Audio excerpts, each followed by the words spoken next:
नमस्कार मित्रांनो, तुमचे स्वागत आहे स्पर्धा परीक्षा मार्गदर्शक या आपल्या आवडत्या यूट्यूब चॅनलवर। तर मित्रांनो, नुकतीच जी आहे ती कल्याण डोंबिवली महानगरपालिका भरती याची ॲन्सर की जी आहे ती ऑफिशियल वेबसाईटवर रिलीज झालेली आहे।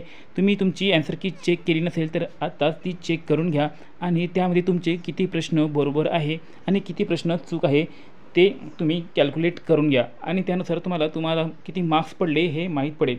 तर मित्रांनो, यामध्ये 120 ते 160 पर्यंत मार्क घेणारे बरेच मुले दिसत आहे, पण हेच तुमचे फायनल मार्क्स नाही आहे। कारण की जेव्हा मी ॲन्सर की चेक केली तर त्यामध्ये 2-3 क्वेश्चन असे आढळले की त्याचे ॲन्सर जे आहे ते महानगरपालिकेने बरोबर असूनसुद्धा चुकीचे दिलेले आहे आणि चुकीचे ॲन्सरला बरोबर दिलेले आहे।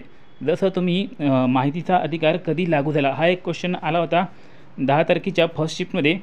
तर त्याचे महानगरपालिकेने 15 जून 2005 हे उत्तर दिलेले आहे, परंतु 15 जून 2005 ही त्याची संमत होण्याची तारीख होती आणि त्याची लागू होण्याची तारीख होती 12 ऑक्टोबर 2005। तर या ठिकाणी अशा प्रकारचे मार्क्स तुमचे वाढणार आहे। आता बघूया की याची अपेक्षित कट ऑफ किती जाऊ शकते, याबद्दल तुमचे खूप सारे कमेंट येत आहे। तर मित्रांनो बघा, ही फर्स्ट ॲन्सर शीट आहे। आता याच्यामध्ये खूप सारे मुलं जे आहे ते ऑब्जेक्शन घेतील आणि त्यामध्ये सुद्धा 4 ते 6 मार्क जे आहेत तुमचे वाढणार आहे आणि त्यानंतर 3-4 शिफ्टमध्ये एक्झाम झाली आहे, त्यामुळे नॉर्मलायझेशनसुद्धा या ठिकाणी होणार आहे आणि नॉर्मलायझेशनमध्ये सुद्धा मार्क थोडेफार कमी जास्त होऊ शकते।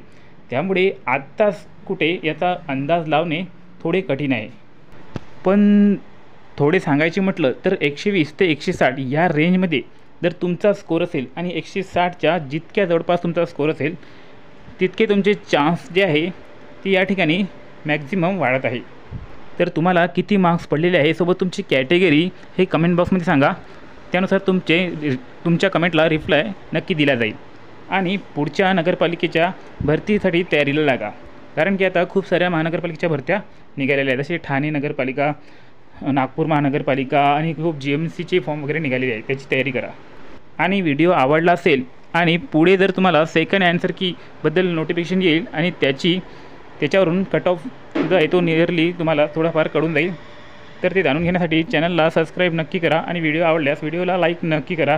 भेटूया नेक्स्ट व्हिडिओमध्ये, तोपर्यंत धन्यवाद।